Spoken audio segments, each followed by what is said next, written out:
Paso a presentarles, antes de ver los periódicos, me gustaría que los viéramos y los analizáramos juntos, a mi primer invitado de hoy, que es Roberto Hernández Granda. Roberto, ¿qué tal? ¿Cómo estás? Hola, Rafa, muy bien. Periodista, y con él me gustaría que viéramos juntos los periódicos del día. El primero es el diario El País, el diario del Grupo Prisa, que ya les adelanto que no aparece el 11 de marzo, el aniversario del 11M, en ningún sitio del periódico. Luego en su interior sí que hace alguna referencia, pero muy limitada. Dice el diario El País que el gobierno crea una unidad para combatir bulos y ciberataques. El grupo de expertos intentará evitar cualquier injerencia en las elecciones. Y otra de las noticias, la tercera más importante por orden jerárquico en la portada del País, habla de Carles Puigdemont, que agrieta el PDeCAT al imponer a sus afines en las listas. El expresidente catalán será candidato a las elecciones europeas y niega al sector más pragmático del partido. Esto con respecto del diario El País. Vamos a ver el diario El Mundo. El diario de Unidad Editorial también se hace eco de esa noticia de Carles Puigdemont, del presidente cesado, el expresidente de la Generalitat fugado, busca imponer el bloqueo en un Congreso sin mayorías. Es la estrategia de Puigdemont que, como saben ustedes, se ha hecho con el control del PDeCAT y ha impuesto a los líderes más afines a su causa, que son los líderes más hiperventilados, por decirlo de alguna manera. Esto, Roberto, ¿qué te parece? Es la estrategia que va a seguir el separatismo catalán. Saber, como sabe, que el Congreso va a estar absolutamente atomizado y que será muy probable que los votos del PDeCAT sean, en fin, imprescindibles. Y como serán imprescindibles, lo que pretende Puigdemont es bloquear cualquier tipo de investidura. Bueno, y además lo pretende desde el exilio, que diga que quiere fragmentar el PDeCAT, cuando él es el primero que se fue y huyó de Cataluña, dejando a los presos catalanes ahí, que además precisamente la prisión provisional fue por el riesgo de fuga. Bueno, yo creo que entra dentro de toda la deriva que está habiendo de este proceso desde hace años. Entonces, a mí no me sorprende que Puigdemont haga esta jugada y además tiene la capacidad, porque sabe lo imprescindible que va a ser al final el nacionalismo para conformar un gobierno. Y es triste y es preocupante que en España sigamos dependiendo de los votos siempre nacionalistas por culpa de cómo están las listas electorales, la ley de Ont, que al final pues 300.000 votos en el País Vasco, por ejemplo, del PNV, le dan muchos más escaños que si tiene 1,5 millones Izquierda Unida cuando existía, por ejemplo, ¿no? Y eso, bueno, al final, ¿qué hace? Que el país está hipotecado a las decisiones de estos personajes. El país está hipotecado a las decisiones del separatismo, cosa que es bastante lamentable, que la estabilidad y la viabilidad política de un país dependa de las decisiones arbitrarias de un líder separatista fugado y que vive a día de hoy actualmente en Waterloo. Vamos con el siguiente periódico, el diario ABC, el diario del Grupo Vocento, cuya portada completa habla de que la industria entra en recesión y anticipa una nueva crisis global. La caída de las exportaciones, habla el diario ABC de la caída de las exportaciones que vendrían a suponer un prólogo a una nueva crisis a la que el país entero, pero no solo el país, sino el continente, la Unión Europea en general, se vería abocada. Roberto, tenemos que empezar a congojarnos. No lo sé, porque todavía no hemos superado la primera del todo y se anuncia una nueva crisis global, no sé cuál es el suelo. Es decir, España concretamente sufrió una doble crisis, la internacional y la nuestra propia interior. Parece que vamos hacia una nueva crisis interior, sobre todo de inestabilidad política, y que exista una crisis global económica. Los gurús de la economía, no sé cuáles son sus predicciones, precisamente en España no acertaron mucho y lo importante, creo, es que no haya ningún gobernante o líder político que quiera vendernos que estamos en la Champions League de la economía, mientras los números bajan, como hizo Zapatero, que al final nos hizo creer que estábamos arriba del todo en como si fuéramos los amos de Europa y del mundo, y estamos entrando en una crisis brutal, que fue la del 2008. Entonces, bueno, dice que la industria anticipa, yo no sé hasta qué punto y no sé hasta dentro de cuántos años se refiere o dentro de cuántos años será esto. Pero vamos, la noticia en sí es preocupante, claro. Desde luego que es preocupante y sobre todo vamos a tener, como saben ustedes, todos los días tenemos a Xavier Cajo en una sección en la que habla de economía. Vamos a preguntarle también a Xavier Cajo, que es el que más sabe de este tipo de cosas, hasta qué punto tenemos que volver a atemorizarnos porque se nos venga encima una segunda crisis, no habiendo salido aún de la anterior. Vamos al diario del Grupo Planeta, al diario La Razón, a ver qué es lo que destaca en su portada. Una encuesta electoral, en este caso de la Comunidad Valenciana, que dice que el Partido Popular recuperaría la Comunidad Valenciana con Ciudadanos y Vox.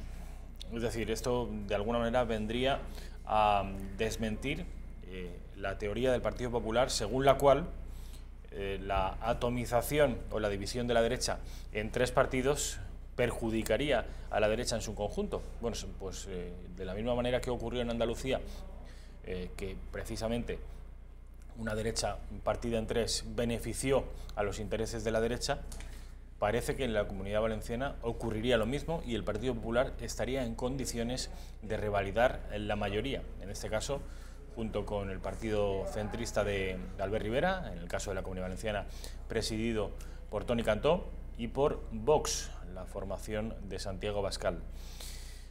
Como digo, Roberto, esto teóricamente vendría a desmentir los malos presagios del Partido Popular, los malos presagios que advertían, no hay que dividir el voto, hay que votar todos al PP. Valencia siempre fue un bastión importante del PP. Ahora bien, cuando hablan de que una unión con Ciudadanos y Vox, por ejemplo, el otro día Iván Espinosa Dos Monteros, yo lo escuché ser muy crítico, lo escuché en directo ser muy crítico con Ciudadanos. Lo ponen pues un liberal progresismo que va un poco en las antípodas de Vox. Pero pienso que al final Ciudadanos y Vox se tendrán que entender de alguna manera, sobre todo en ideas en común, como puede ser la unidad de España, como puede ser la soberanía nacional, frente a lo que hay enfrente, nunca mejor dicho. Por lo tanto, aunque haya diferencias, que las hay evidentes en ideología entre Ciudadanos y Vox, hay que pensar en el mal menor, es decir, es que el conglomerado de partidos de izquierda y nacionalistas, es decir, PSOE, Podemos, más todo el nacionalismo periférico y todos esos grupúsculos como puede ser Esquerra Republicana, Bildu, tienen una idea completamente distinta y una idea de dinamitar España, con la que yo creo que Ciudadanos y Vox se van a unir para hacer frente común, por muchas diferencias que luego haya en ideología, en ideas, por ejemplo, sociales, pero ahora mismo el mayor reto al que se enfrenta España yo creo que son los nacionalismos periféricos. ¿Tú crees y la crisis catalana. Ese es el principal desafío que dices que a tu juicio se Sí, porque enfrenta al país. influye realmente a todo. Cuando se habla de medidas sociales, cuando se habla de recortes sociales, si quieren recortar una parte de tu país, si quieren recortar, por ejemplo, lo que significa Cataluña, eso, por supuesto, que va a influir en servicios sociales, en educación, en sanidad.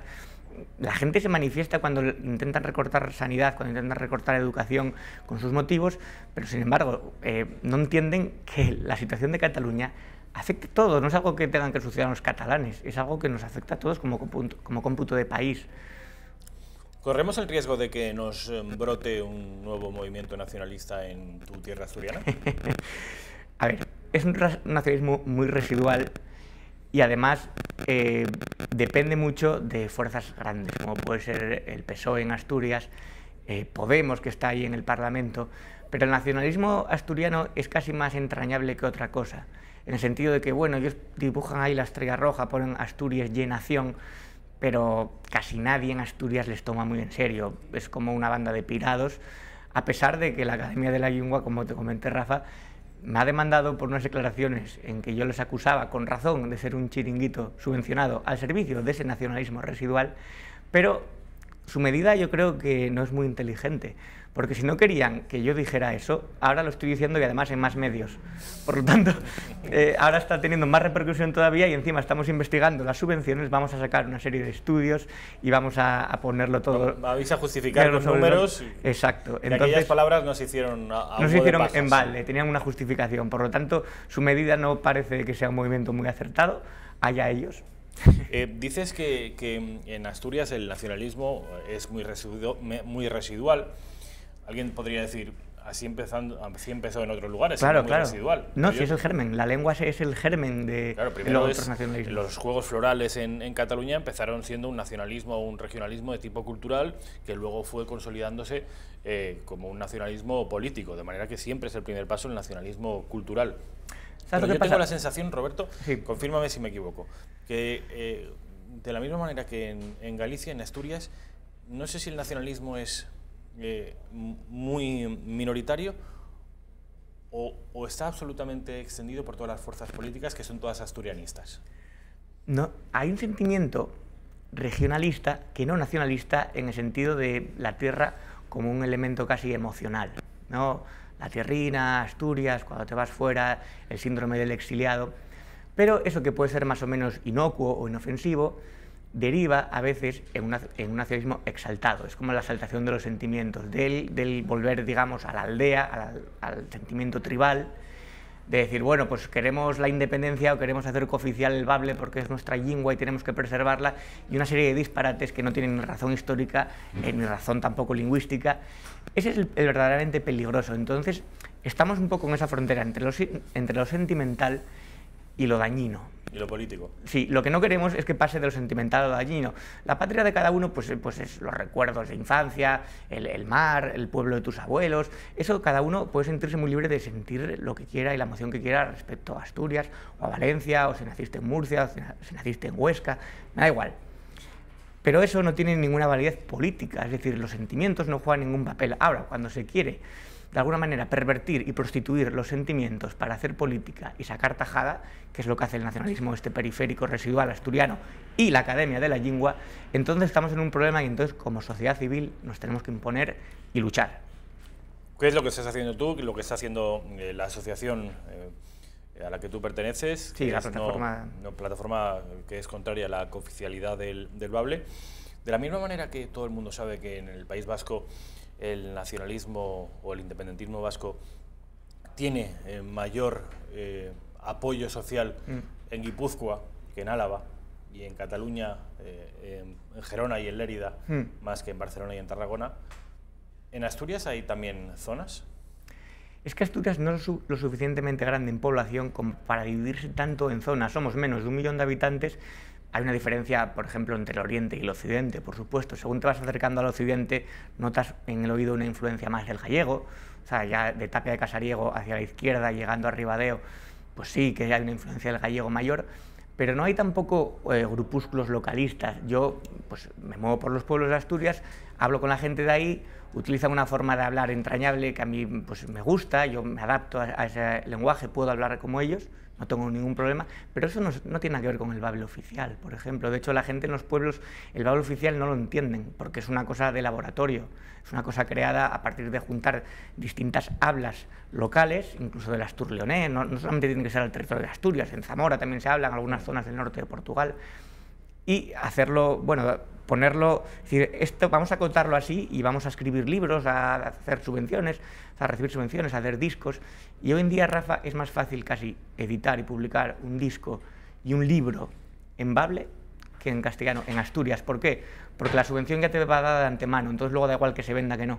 Claro. Y ahí está el negocio y ahí está, bueno, digamos, ahí está un globo de trabajo también, de puestos de trabajo en cuanto a profesorado, en cuanto a cátedras, en cuanto a gente que quiere dar clase de eso en institutos públicos, incluso concertados. Y yo son los chiringuitos que denunciabais vosotros. Es lo que denunciamos, y yo ya aquí ya dije, lo dije con Javier Torres, que yo les animo a los profesores esos que quieren vivir de eso, que tengan iniciativa empresarial, que abran academias privadas y que den clase de bable igual que se dan clases de inglés o de francés, y ojalá tengan suerte. ¿Y tú qué crees? Vale. La demanda real no existe, es un invento. O sea, no hay demanda para esto. Si hubiera una academia privada, cerrarían, acabarían abriendo un bar. Claro. Bueno, vamos a seguir repasando los periódicos de hoy. Ya hemos visto los 4 editados en Madrid. Me gustaría que viéramos el diario La Vanguardia, este ya editado en Barcelona, el diario del grupo Godó, que destaca que Villarejo usó fondos reservados para la operación Cataluña. El ex policía explicó las entregas en grabaciones que fin, que tienen que ver con su causa.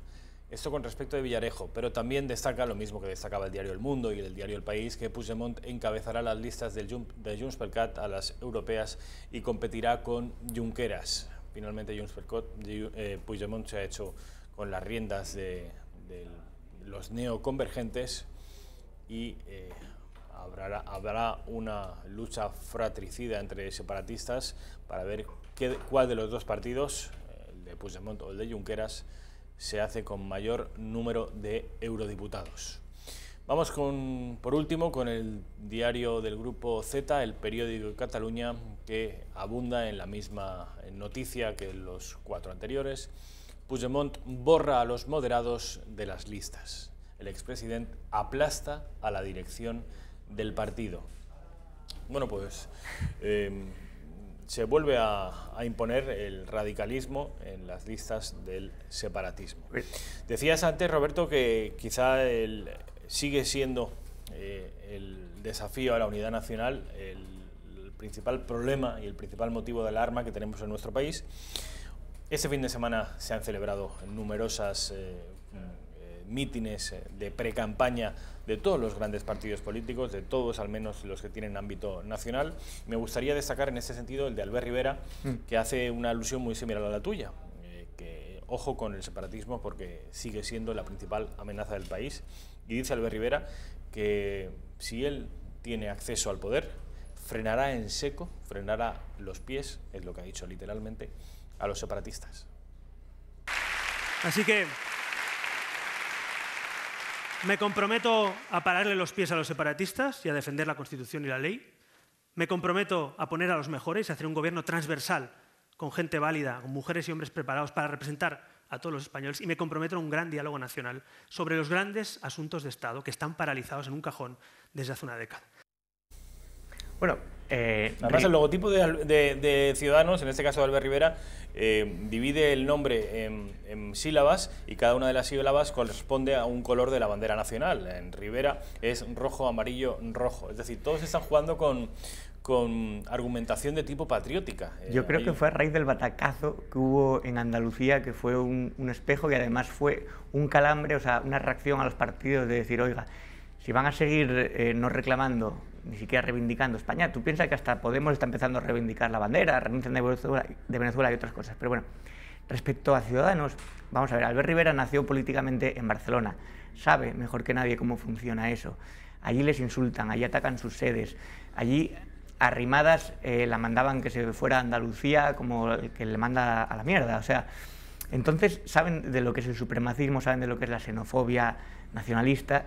Yo creo que está bastante comprometido con la unidad de España y con el sentimiento sobre todo de pertenencia constitucional, más que patriótica, un patriotismo constitucional. Entonces o sea, él es consciente de lo que se está jugando.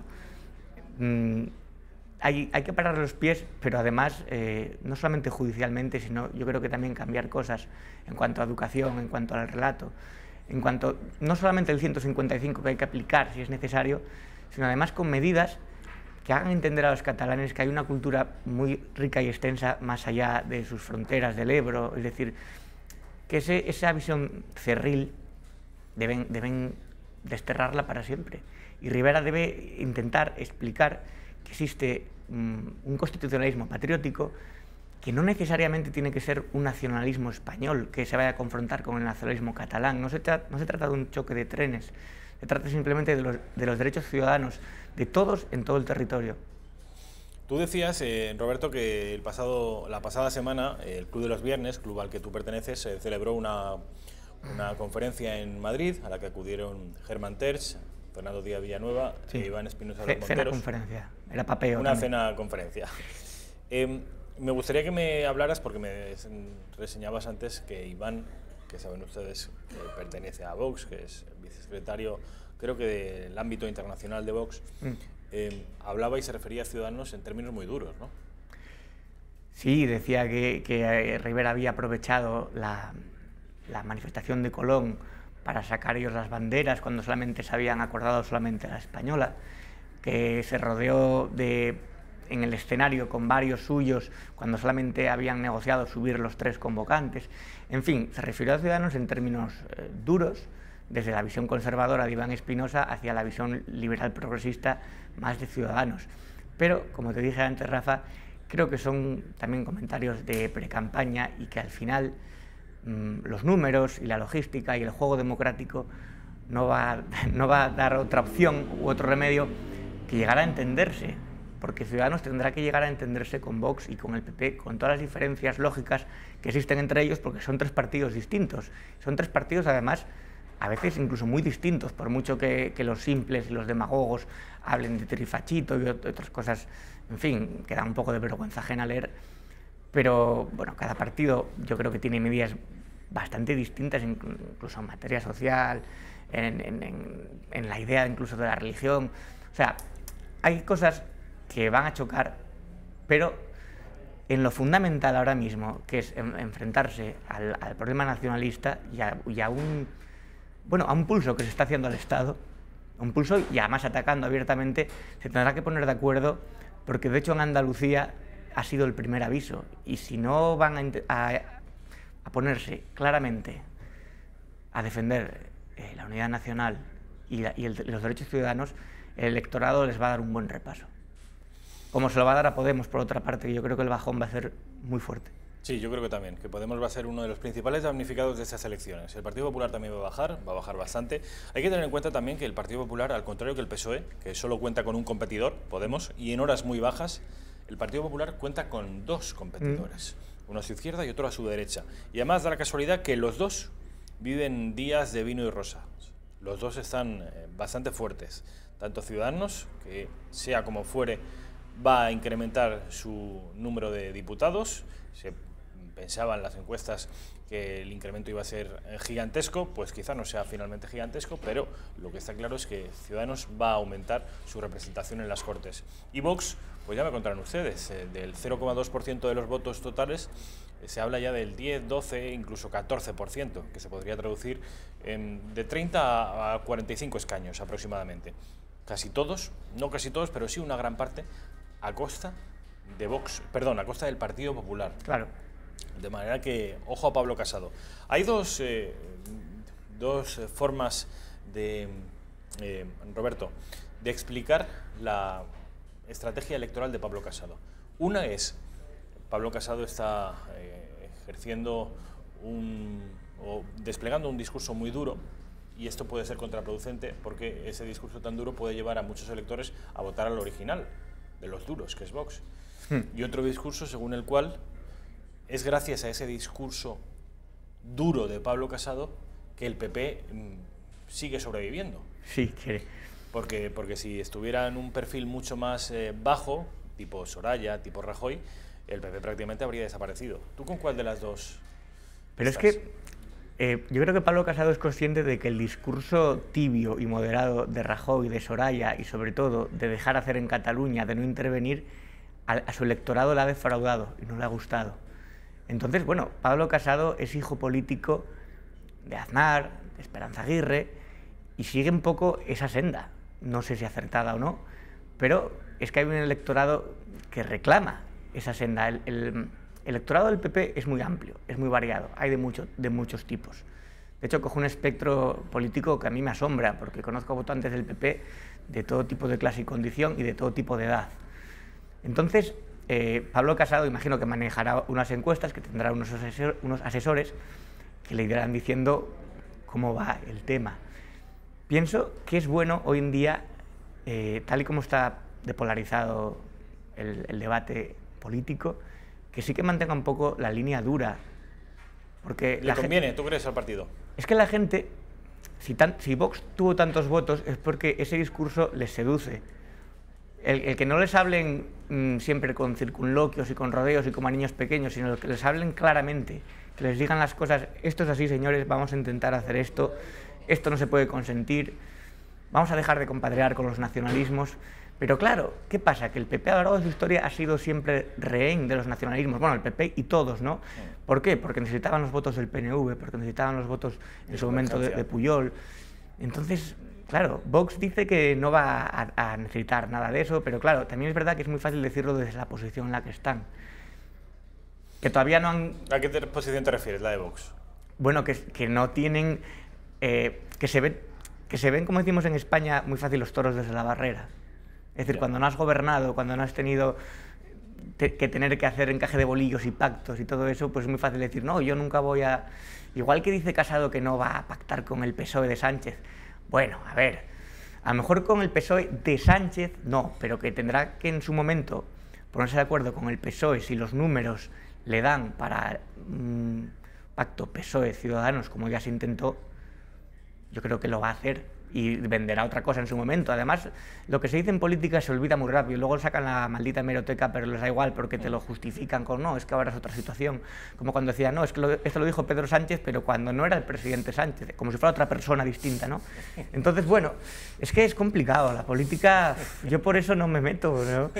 Me parece... No te metes, pero te gusta, ¿eh? Me gusta comentarla, pero desde la equidistancia que me permite ver ambos... Y poder sacudir a unos y a otros. Eso me gusta. Con total libertad. Aunque luego también me puedan sacudir a mí unos y otros, pero bueno.